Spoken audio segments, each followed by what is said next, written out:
Estamos em frente aqui no consultório, continuamos a falar-lhe de medicinas não convencionais.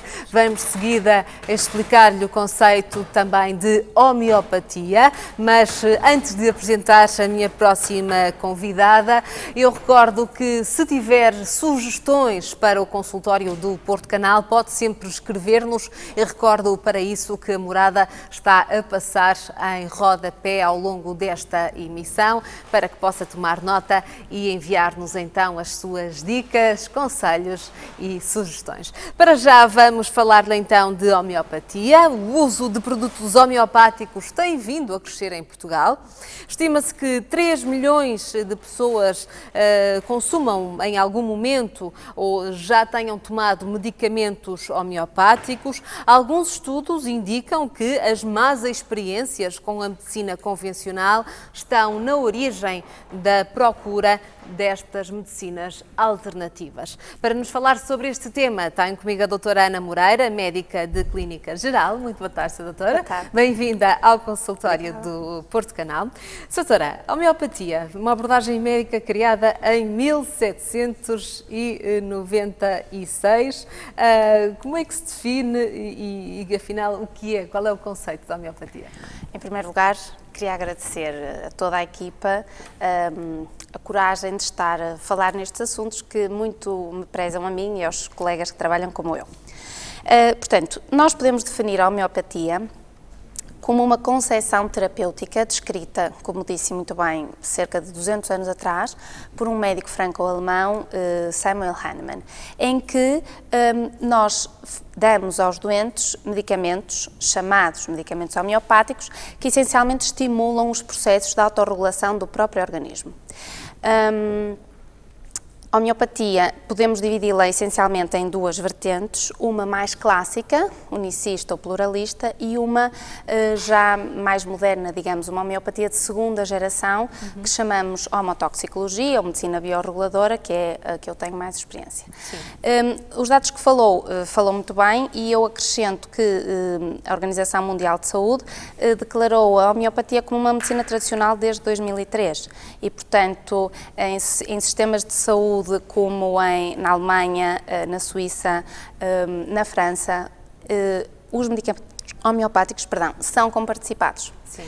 E, portanto, por exemplo, nos Estados Unidos, a homeopatia existe desde 1832 e a Universidade de Michigan é uma conhecidíssima por ter um serviço unicamente de medicina integrativa, onde se fazem imensos estudos. Ainda não é o caso, infelizmente, de Portugal, onde, como falava com o meu anterior convidado, ainda não são comparticipados, ainda não podemos recorrer à homeopatia e às medicinas naturais com o apoio do Estado. Esperemos um dia lá chegar. Para já, doutora, há muitas questões em relação à homeopatia, aos medicamentos homeopáticos. Em que é que consistem, afinal, estas substâncias? Portanto, os medicamentos homeopáticos são medicamentos feitos em laboratórios certificados,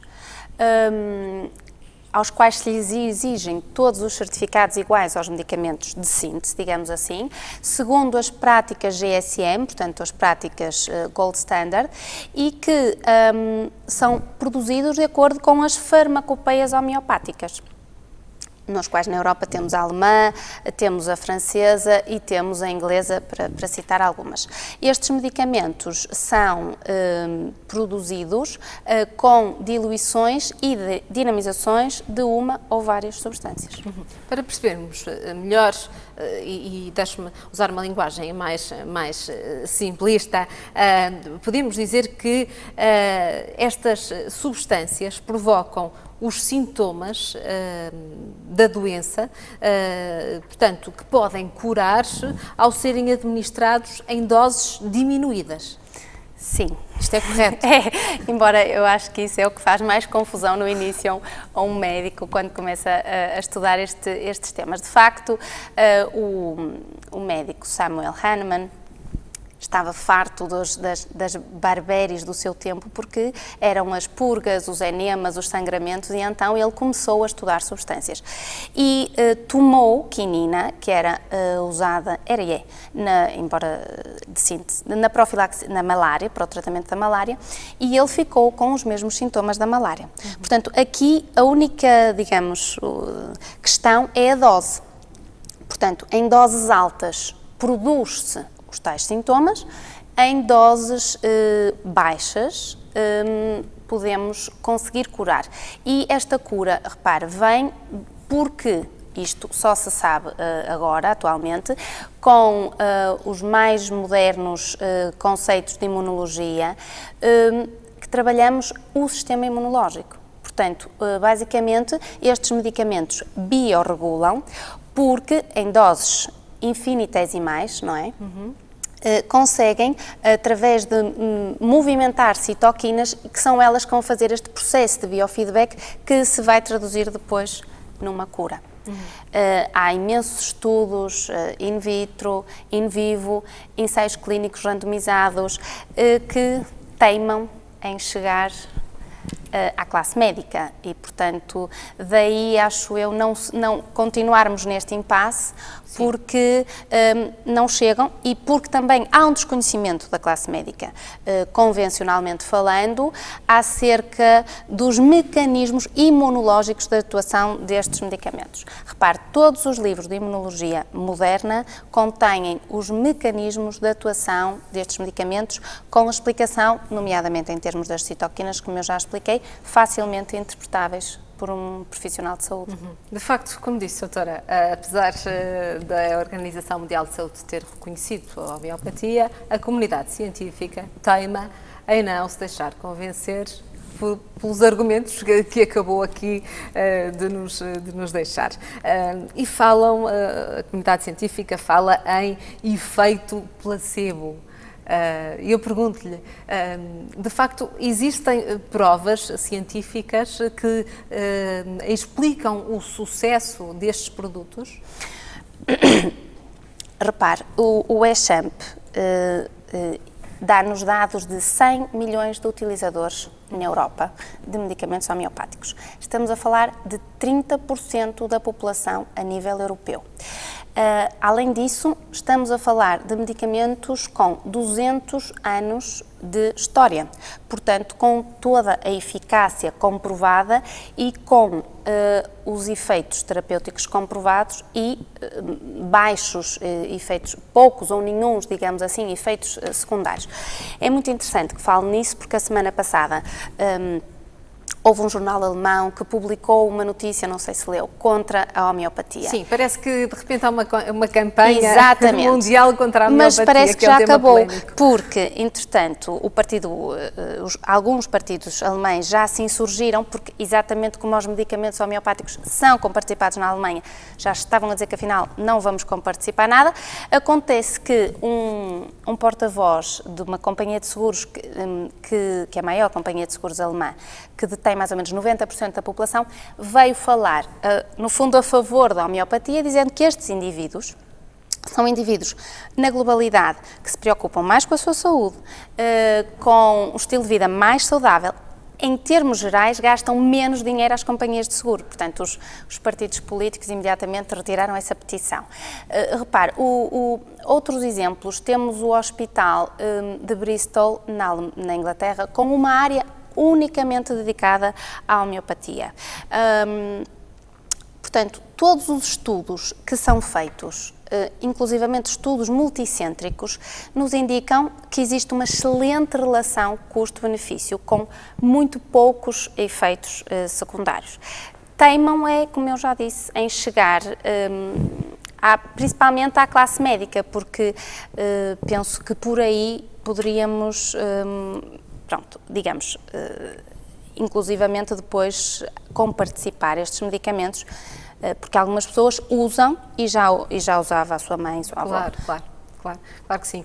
De facto, este é um tema polémico. É polémico. A comunidade científica continua a não se deixar convencer, mas são muitos os países que são considerados países de referência da homeopatia. Título de exemplo: Alemanha, Holanda, França, o Reino Unido. São países em que a homeopatia é um dos sistemas terapêuticos mais utilizados. Claro. E repare, há bocado esqueci-me de referir, repare, a nível europeu temos, por exemplo, as faculdades de medicina italianas, francesas, alemãs e espanholas, para citar algumas, com pós-graduações em homeopatia, homotoxicologia, percebe? E assim é que deve ser, portanto, darmos formação aos médicos para depois, quando estamos em frente a um doente, podermos decidir qual será a terapêutica que melhor se adequa à patologia ou ao caso que ele se nos está a dizer. E em casos em que, então, a homeopatia, os medicamentos homeopáticos podem ser usados? Em que patologias? Repare, se por definição as patologias são perda dos mecanismos de autorregulação do próprio organismo e se, como eu já expliquei, por definição, os medicamentos homeopáticos aquilo que fazem é, a nível imunológico, estamos a falar de baixas doses de antigénios, esta mesma regulação, este biofeedback, portanto, em virtualmente todas as patologias. O que é interessante realçar aqui é que o sucesso terapêutico destes medicamentos depende largamente da capacidade de autorregulação do organismo de cada indivíduo e que às vezes está danificado por outros medicamentos e até particularmente os medicamentos de síntese. Portanto, o nosso organismo lê o medicamento homeopático como se fosse um código de barras, porque exatamente são baixas concentrações de antigénios e então vai autorregular-se. Doutora, mas estes medicamentos podem substituir os fármacos convencionais, devem ser usados isoladamente ou, pelo contrário, devem ser complementares? Repare, todas as hipóteses são possíveis, acho eu. Portanto, os medicamentos homeopáticos, como eu já expliquei, por estes mecanismos imunológicos de eficácia, podem começar a ser usados concomitantemente com os medicamentos que o doente esteja a tomar, medicamentos alopáticos, exatamente porque estes medicamentos homeopáticos não têm os processos de metabolização, nomeadamente metabolização hepática e a excreção renal, dos medicamentos de síntese. Deste modo, não competem. É muito interessante que, quando começamos a dar a um doente medicamentos homeopáticos, ao mesmo tempo que os medicamentos homeopáticos, ao mesmo tempo que os medicamentos alopáticos, diminuímos os efeitos laterais dos medicamentos alopáticos. E depois, em doentes polimedicados, imagine, com antihistamínicos, anti-inflamatórios, analgésicos, perdão. O que acontece é que começamos concomitantemente a tratar e conseguimos depois ir diminuindo a dose dos medicamentos alopáticos até se conseguirmos realmente que o organismo daquela pessoa se autorregule pelos mecanismos que eu já expliquei de biofeedback, então vamos conseguir que ele virtualmente deixe de utilizar medicamentos alopáticos. É muito interessante, a doutora, sendo médica de clínica geral, estás a falar-nos sobre este assunto da homeopatia. Uma paixão. Nos seus doentes, o que é mais frequente? Recorrer aos medicamentos alopáticos, aos homeopáticos ou fazer aqui uma mistura, digamos, complementar? É claro que há casos onde ainda se tem que utilizar os medicamentos alopáticos, mas eu já não me lembro de prescrever alguma coisa em termos alopáticos desde que comecei a trabalhar nisto. Claro que no início nós temos um certo receio porque estamos formatados para uma determinada coisa. A partir do momento em que começamos a estudar e experimentar, lá está, usamos-los concomitantemente e depois os doentes reagem tão bem que quase nos dizem, olha, e se eu começar a baixar um bocadinho a dose? E então verificamos resultados espetaculares. Eu costumo dizer que ainda me surpreendo com a capacidade de regulação destes medicamentos, que é isso que eu gostava que ficasse bem claro. Portanto, o que foi descrito há 200 anos só começou a ser interpretado há cerca de 15 anos atrás, quando a imunologia começou a ter capacidade, nomeadamente técnicas laboratoriais complexas, como a citometria de fluxo, começaram a ter capacidade de saber o que é que acontecia no interior do organismo quando tomávamos um medicamento destes. Porque antes de 15 anos não tínhamos nem meios científicos para perceber o porquê. Doutora, no entanto,